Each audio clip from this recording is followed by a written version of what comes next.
Hello, আমি অর্পিতা। নতুন একটি ব্লগে আপনাদের সবাইকে স্বাগতম জানাই।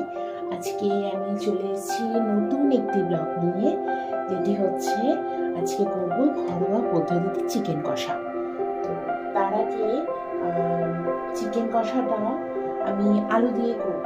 বাঙালিরা যথারীতি আলু পছন্দ করে, তো যেহেতু আলু দিয়ে করার জন্য কী কী নিচ্ছি সেটা আমি ব্লগে দেখিয়ে দেবো। আমি নিয়ে নিয়েছি পেঁয়াজ কুচিয়ে রেখেছি, কাঁচা লঙ্কা, টমেটো, আলু।